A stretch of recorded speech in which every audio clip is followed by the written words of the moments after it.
पश्चिम Asia में युद्ध का नया और बेहद खतरनाक मोर्चा खुल गया है। अमेरिका ने ईरान के सबसे अहम तेल निर्यात केंद्र खार्ग आइलैंड पर भीषण हमला किया है। अमेरिकी राष्ट्रपति डोनाल्ड ट्रंप ने दावा किया है कि इस हमले में द्वीप पर मौजूद सभी सैन्य ठिकानों को तबाह कर दिया गया है।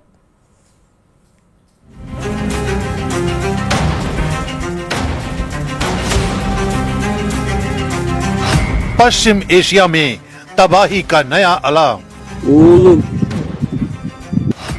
खार्ग आइलैंड पर अमेरिका का विनाशकारी हमला। ये तस्वीरें उसी खार्ग आइलैंड की हैं जिस पर अमेरिका ने भीषण हमला किया है। दावा किया जा रहा है कि इस हमले में खार्ग आइलैंड पर मौजूद एक एक टारगेट को तबाह कर दिया गया। अमेरिकी सेंट्रल कमांड की तरफ से चलाए गए इस ऑपरेशन को पश्चिम एशिया में अब तक के सबसे शक्तिशाली बमबारी अभियानों में से एक बताया जा रहा है।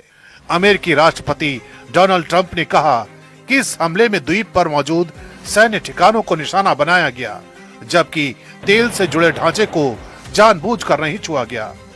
लेकिन साथ ही वॉशिंगटन ने चेतावनी भी दी है, अगर ईरान ने स्ट्रेट ऑफ हॉर्मुज से गुजरने वाले जहाजों की आवाजाही में दखल दिया तो अगला हमला और ज्यादा विनाशकारी हो सकता है।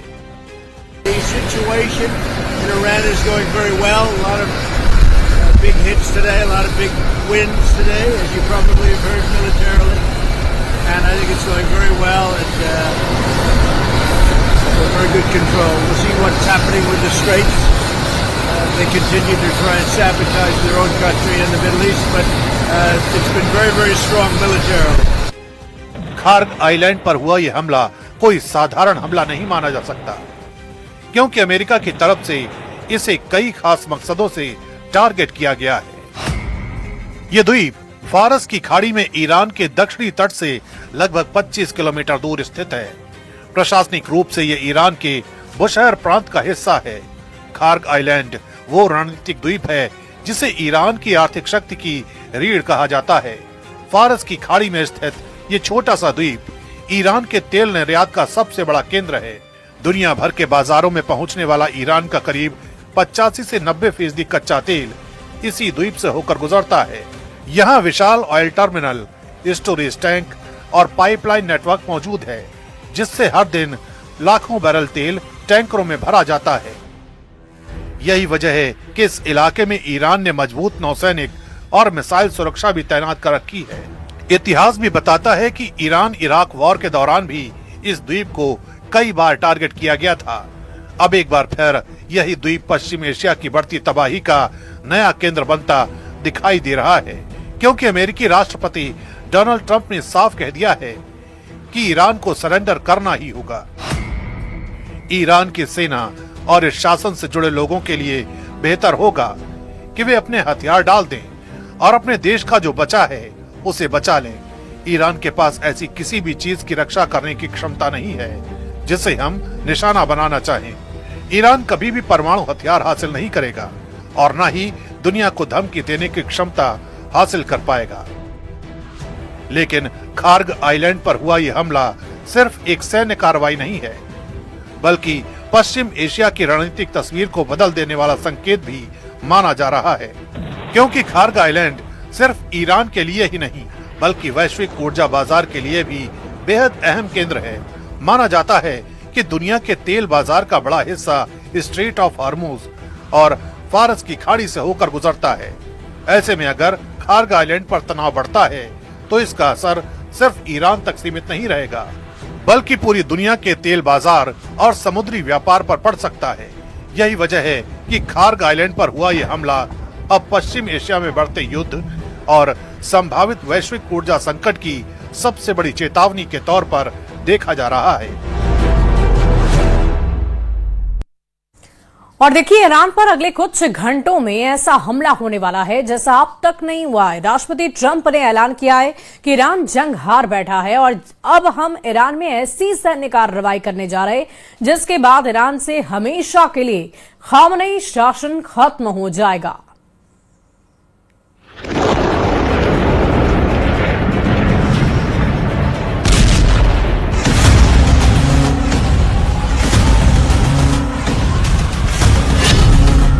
उखाड़ दिया खामनेई का शासन, अगले हफ्ते सबसे बड़ा हमला।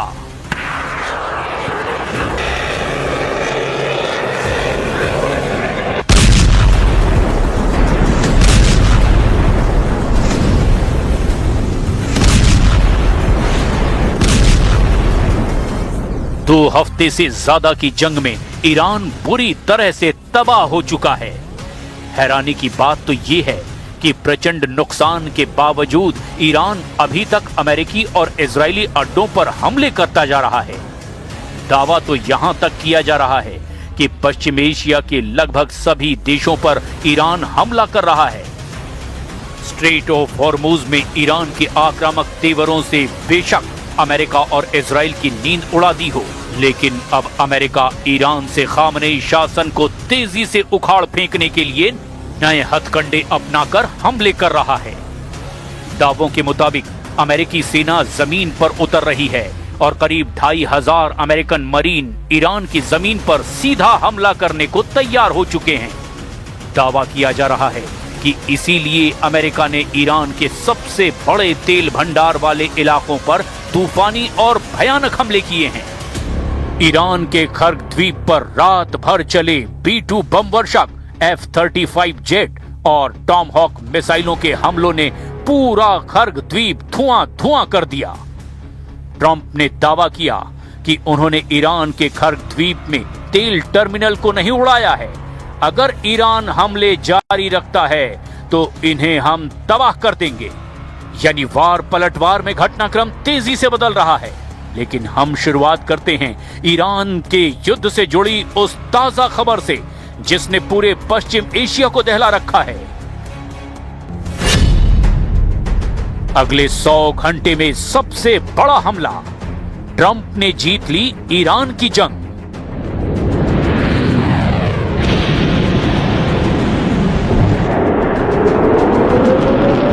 ईरान के प्रचंड पलटवार ने युद्ध को बेहद खूनी बना दिया है, इसमें कोई शक नहीं रह गया। अमेरिका ने अकेले दम पर ईरान पर 15,000 ठिकानों पर हवाई हमले किए हैं, जबकि इजराइल का दावा है कि उसने ईरान के 8,000 ठिकानों को पूरी तरह से तबाह कर दिया है। दावा तो यहां तक किया गया कि आने वाले दिनों में अमेरिका पूरी तरह से ईरान की IRGC पर हावी हो जाएगा। नेतन्याहू और ट्रंप दोनों ने ही दावा किया कि ईरान के नए सुप्रीम लीडर मुस्तफा खामनेई को हम मार देंगे। राष्ट्रपति डोनाल्ड ट्रंप ने घोषणा की कि अमेरिकी सेना ने ईरान के सबसे महत्वपूर्ण तेल हब खर्ग द्वीप के सभी सैन्य ठिकानों को अब पूरी तरह से तबाह कर दिया है।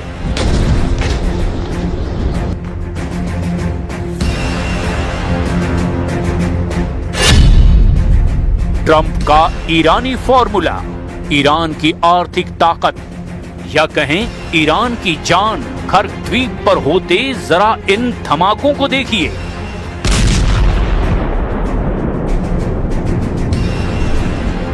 राष्ट्रपति ट्रंप ने इन वीडियो को सोशल मीडिया पर खुद शेयर किया है और दावा किया है कि हमने अपनी मर्जी से अपने वक्त पर अपने हिसाब से ईरान के खर्ग द्वीप पर भीषण हमले किए। ईरान के खर्ग द्वीप पर हमला होना इस युद्ध का सबसे बड़ा टर्निंग पॉइंट है। इसे समझने के लिए हमें इसके सामरिक और आर्थिक महत्व को देखना होगा। आसान शब्दों में कहें तो खर्ग द्वीप ईरान की अर्थव्यवस्था की शहरग या ईरान की धमनियां है। अमेरिकी सेना और ट्रंप के दावों के मुताबिक यह हमला जानबूझकर केवल सैन्य ठिकानों तक सीमित रखा गया था ताकि वैश्विक तेल बाजार में बड़ा संकट न आए। खर्ग द्वीप चुनिंदा टारगेट पर हमले किए गए। खर्ग द्वीप पर अमेरिकी सेना ने B-2 बम वर्षक, F-35 और टॉमहॉक मिसाइलों से भीषण हमले किए। खर्ग द्वीप में मौजूद ईरान के एयर डिफेंस सिस्टम को तबाह कर दिया गया। द्वीप की सुरक्षा में लगे ईरानी मिसाइल डिफेंस और रडार यूनिट्स तबाह हो चुके हैं। इसके अलावा खर्ग द्वीप पर ईरानी नौसेना बेस को भी तबाह कर दिया गया। द्वीप पर IRGC का नेवल इंफ्रास्ट्रक्चर हमलों में खत्म हो चुका है। अमेरिका का मानना है कि इस द्वीप के सैन्य ठिकानों से ही उन ड्रोन और मिसाइलों को कंट्रोल किया जा रहा था जिन्होंने अमेरिकी युद्धपोत पर हमले किए। यहां रूस निर्मित S-300 और ईरान के अपने बावर 373 जैसे सिस्टम लगे थे जो अब तबाह हो चुके हैं। खर्क द्वीप पर मौजूद एयरपोर्ट सुविधाएं जैसे सैन्य विमानों और ड्रोन्स के लिए इस्तेमाल होने वाले रनवे और हैंगर अब पूरी तरह से तबाह हो चुके हैं। इसके अलावा द्वीप पर ईरानी सेना का गोला बारूद, उसकी रसद के भंडारण केंद्र अमेरिकी हमलों में अब पूरी तरह से बर्बाद हो चुके हैं। ट्रंप ने दावा किया कि खर्क द्वीप पर हमले के दौरान वहां मौजूद तेल टर्मिनल डिपो और पाइपलाइनों को तबाह नहीं किया गया, यानी अभी तेल के कुओं, पाइपलाइनों और स्टोरेज टैंकों को निशाना नहीं बनाया गया। लेकिन ट्रंप ने चेतावनी दी कि यदि हॉर्मुज़ जलडमरू मध्य में जहाजों का रास्ता रोका गया तो इन्हें भी तबाह कर दिया जाएगा।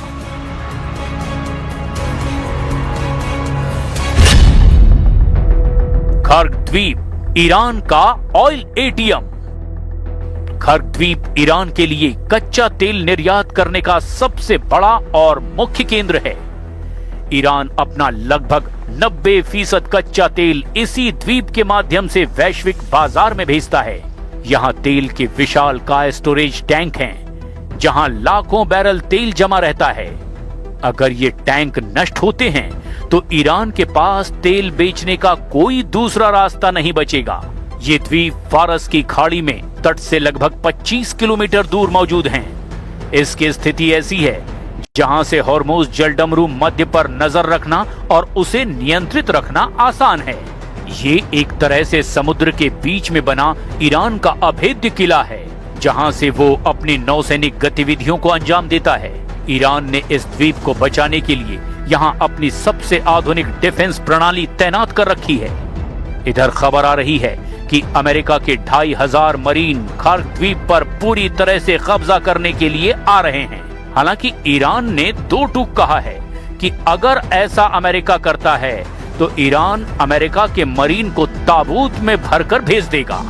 जबकि दूसरी तरफ लगातार ईरान की टॉप लीडरशिप और IRGC के कमांडरों को मारने के लिए अमेरिका और इजराइल जुटे हुए हैं। अब आप जरा देखिए अमेरिका की मोस्ट वांटेड लिस्ट में किस किस को टारगेट पर रखा गया है।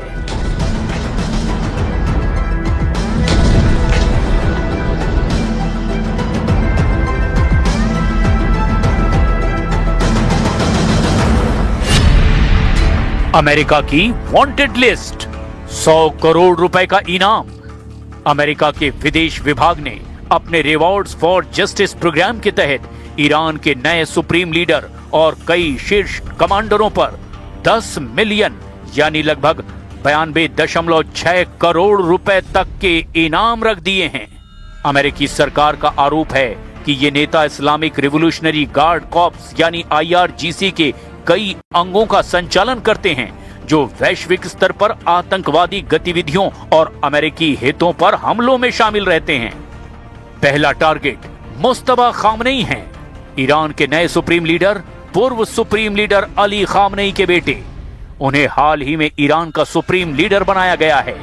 दूसरा टारगेट अली असगर हिजाजी हैं, सुप्रीम लीडर कार्यालय के सुरक्षा प्रमुख, सुरक्षा और खुफिया मामलों में सुप्रीम लीडर के सबसे करीबी सहयोगियों में से एक हैं। तीसरा टारगेट याह्या रहीम सफवी हैं। ये वरिष्ठ सैन्य सलाहकार, IRGC के पूर्व कमांडर और वर्तमान में सैन्य रणनीतियों के प्रमुख सलाहकार हैं। चौथा target Ali Larijani, supreme national security council के सचिव हैं। ईरान की सुरक्षा नीतियों और कूटनीति में महत्वपूर्ण भूमिका निभाने वाले रणनीतिकार हैं।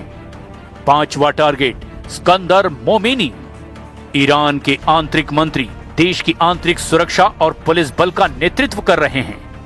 छठा टारगेट इस्माइल खतीब, ये खुफिया मंत्री ईरान के खुफिया एजेंसी के प्रमुख हैं, जो विदेशी और घरेलू ऑपरेशनों की निगरानी करते हैं।